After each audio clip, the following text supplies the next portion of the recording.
Problema dito, problema doon. Ang buhay natin ay nagiging isang malaking K-drama na, no? Ang daming twists and turns. Pero kahit ano pa man estado mo sa buhay, kalakip na sa kultura ng mga Pilipino ang pagiging matulungin. And pag-usapang pagiging matulungin, kalakip na nito ang salitang utang na loob. Komplikado ang salitang utang na loob at wala itong eksaktong translasyon. Pero katulad dito ng LSM na sinensay ng jowa mo, na di mo alam kung re-reply mo ba o isisin mo. At para din itong podcast pare, walang script, natural lang. Ang mahal ng makeup, kahit lip tint hindi ko afford. Paano nakaka-aura sa Christmas party namin? Kaya kamay mo. O, ayan. Bare Beauty.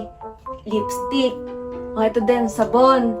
Para fresh ka naman sa Christmas party nyo. Social yan, ah. Thank you! Got you, girl. Para lang utang sa credit card, no? Pero dito, walang interest at it is never fully repaid. 1, 2, 3, 4, 5. Ay, ang dami! Ano ba yan?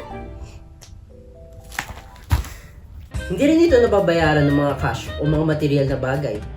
Tandaan niyo bro, hindi ito Shopee. Hindi yun ang paraan para mag-check out. Oh, hello, Abby. Ba't na naman? Hi, te! Kamusta? Gusto mo ng voucher dun sa coffee shop sa tapat namin? Pasasalamat ko lang sana sa'yo sa nagawa mo sa akin nung nakaraan.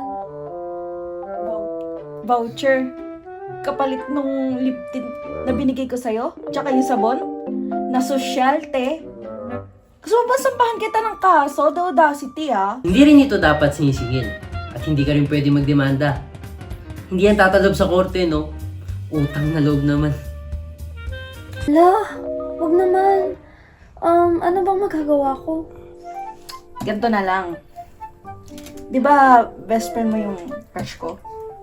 Reto mo na lang ako doon. Kahit yun na lang, te. Kahit yun na lang. Hindi ka dapat nag-expect ng reciprocity. Hindi siya guaranteed.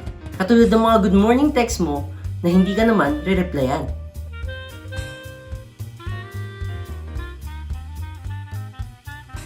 Ang utang na loob para talagang rom-com yan.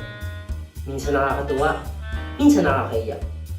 Kaya laging tatandaan, ang utang na loob ay hindi hinihingi, hindi sinisingil, at hindi binibigay.